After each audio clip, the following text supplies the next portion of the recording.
Praise the Lord. கர்த்தர் நல்லவர், அவர் கிருபை என்றும் உள்ளது. அன்பு தேவனுடைய பிள்ளைகளே, இந்த கால வேளையில கர்த்தர் உங்களுக்காய் அருமையான ஒரு வாக்குத்தத்தத்தை வச்சிருக்கிறாங்க. யாத்திராகமும் 33ஆம் அதிகாரம் 14வது வசனம். என் சமூகம் உனக்கு முன்பாக செல்லும். ஆம், என் அன்பு தேவனுடைய பிள்ளைகளே, அநேக காரியங்களில் நம்ம நினைப்போம், ஐயோ என் கூட யாராவது வந்தால் நல்லா இருக்குமே, எனக்கு இவங்க துணையாக இருந்தால் நல்லா இருக்கும், என் கூட இருந்தால் கொஞ்சம் எனக்கு தைரியமாக இருக்கும், இவங்க என் கூட வந்தால் எனக்காக பேசுவாங்க, இவங்க என் கூட வந்தால் எனக்கு இந்த காரியம் சக்ஸஸ் ஆகும்னு நினச்சிட்டு தான் அநேக காரியத்தில் நமக்கு இஷ்டமானவங்களை, நம்மளுடைய மனசில் நமக்கு யார் மேலே நம்பிக்கை இருக்கோ அவங்கள கூட்டிக்கிட்டு நம்ம போகிறோம். நிறைய முறை தோல்வி கூட அடைஞ்சிருக்கிறோம்ல. நம்ம நினைக்கிற காரியங்கள் நமக்கு நடக்காமல் நம்ம வெறுமையாக திரும்பி வந்திருக்கிறோம். ஆனால் இந்த காலவழியில் உங்கள் கூட யாரும் வரப்போகிறது இல்லை.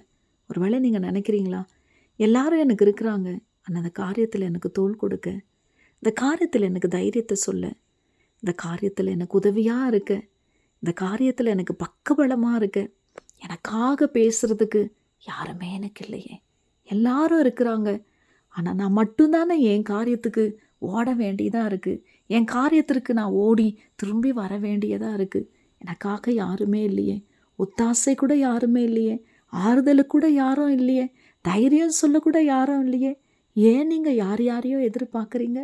இன்னைக்கு நீங்கள் போகிற அத்தனை காரியங்களிலும் அப்பா சமூகம் உங்களுடைய பிரயாணத்துக்கு முன்பதாக வரும், உங்கள் நடைக்கு முன்பதாக வரும், நீங்கள் எடுக்கிற காரியத்திற்கு முன்பதாக அப்பா சமூகம் வருங்க. நீங்கள் ஏன் சோர்ந்து போகிறீங்க? சோர்ந்து போகாதீங்க. இஸ்ரவேல் ஜனங்களை நடத்துகிற பொழுது அவர் சமூகம்தான் அவர்களுக்கு முன்பதாய் கடந்து போனது. யோர்தானை கடந்தார்கள், மாராவை கடந்தார்கள். என் அன்பு தேவனுடைய பிள்ளைகளே, தடையை கடப்பதற்கும் கசப்பான சூழ்நிலைகளை கடப்பதற்கும் என் ஆண்டவருடைய சமூகம் இந்த காலவழியில் உங்களுக்கு முன்பதாக கடந்து போகிறதுனால நீங்கள் புதிய ஒரு ஏளிமை பார்ப்பீங்க. அது மிகப்பெரிய ஆசீர்வாதமாக இருக்கும். ஆண்டவருடைய சமூகம் நிச்சயமாக உங்களை நடத்தும். தெய்வ பிள்ளைகளை, யாக்கோபு கோலும் கையுமா தான் கடந்து போகிறாரு. அப்பா சமூகம் எப்பொழுது ஆபிரகாமை நடத்த ஆரம்பிச்சிச்சோ அதற்கு பிறகு யாக்கோபுடைய அத்தனை பயணங்களும், அத்தனை ஓட்டங்களும், அத்தனை நடையும் ஆசீர்வாதமாக இருந்தது, ஆசீர்வாதமாய் மாறினது. அவன் கடந்து போனவன் கடந்தே போயிடலை, அவன் கடந்து போகிறான், திரும்பி வரான் 2 பரிவாரங்களோடு. ஏமேன். இன்னைக்கு நீங்கள் கூட ஒரு காரியத்திற்காக கடந்து போகிறீங்களா? உங்களுடைய திருமண காரியத்திற்காக கடந்து போகிறீங்களா? ட்ரீட்மெண்ட்டுக்காக கடந்து போகிறீங்களா? வீட்டு காரியத்திற்காக கடந்து போகிறீங்களா? நிலம் காரியத்திற்காக கடந்து போகிறீங்களா? எங்கே கடந்து போகிறீங்க? பயணம் பட்டு கடந்து போகிறீங்களா? அப்பாவுடைய சமூகம் உங்களை வெறுமையாக திரும்பி வரவே வைக்காது. ஒருவேளை இந்த காலவழியில் நீங்கள் நினைக்கலாம், அப்பா நான் கடந்து போகிறேன் ஆண்டவரே, நான் திரும்பி வரும்பொழுது மன நிறைவோடு வரணும், நான் எப்பவுமே கடந்து போய் துக்கத்தோடு தான் திரும்பி வரேன், வெறுமையாக தான் திரும்பி வரேன், அழுகையோடு தான் திரும்பி வரேன்.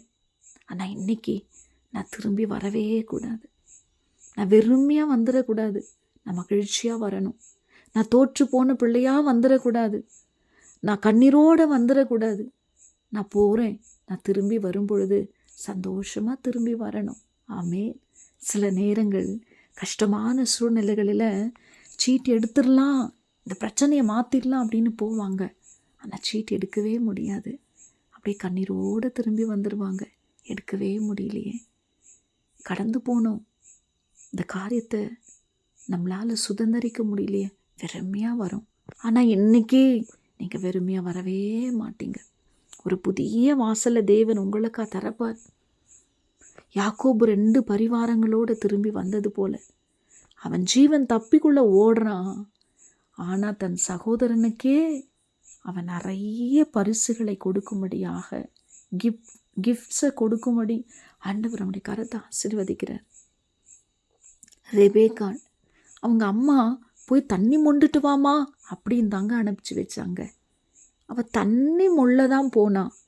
ஆனால் தண்ணி முள்ள போனவளுக்கு அப்படியே சீர் வரிசையோட ஒரு வாழ்க்கையை கர்த்தர் ஆயத்தப்படுத்திட்டு தண்ணி முள்ள போனவ ஆமென் ஈசாக்கை திருமணம் செய்து கொள்ளுகிற வாழ்க்கையோடு தன் வீட்டுக்கு திரும்புகிறா.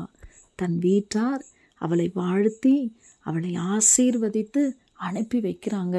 அவள் ஈசாக்கை கடந்து சென்று பார்த்து கணவனாய் ஏற்றுக்கொள்ளுகிற வரைக்கும் அப்பாவுடைய சமூகம் தாங்க ரெபேக்காளை வழி நடத்தினது.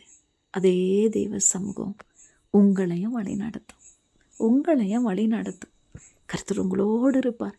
ஒரு காரியத்திலையும் அப்பா உங்களை கைவிடவே மாட்டார். ஒருவேளை யாருமே உங்களுக்கு இந்த காரியத்தில் சப்போர்ட்டிவாக இல்லாமல் இருக்கலாம், ஆனால் அப்பா உங்கள் சார்பில் இருக்கிறாரு. நீங்கள் கலங்காதீங்க, நீங்கள் கலங்காதீங்க, நீங்கள் திகைத்து போகாதீங்க. கர்த்தர் பெரிய காரியங்களை செய்வார். போகையிலும் ஆசீர்வதிக்கப்பட்டிருப்பாய், வருகையிலும் ஆசீர்வதிக்கப்பட்டிருப்பாய். நீங்கள் போனாலும் ஆசீர்வாதம் தான், நீங்கள் திரும்பி வந்தாலும் ஆசீர்வாதம் தாங்க. நீங்கள் வெளியே புறப்பட்டு போவீர்கள், கொழுத்த கன்றுகளாய் திரும்பி வருவீர்கள். உன் போக்கையும் உன் வரத்தையும் இது முதற்கொண்டு என்றென்றைக்கும் ஆசீர்வதிக்கிற கர்த்தருடைய கரம் இந்த கால வழியில் உங்களுக்கு ஆசீர்வாதமாய் மாறும். என் சமூகம் உனக்கு முன்பாக செல்லும். நீங்கள் எந்த காரியத்திற்காய் கடந்து போகிறீங்களோ அப்பா சமூகம் தாங்க இன்றைக்கி உங்களை நடத்தி உங்களை ஆசீர்வாதத்தோடு திரும்பி வர அவருடைய சமூகமும் அவருடைய கிருபையும் உங்களை வழி நடத்தும். May God bless you all.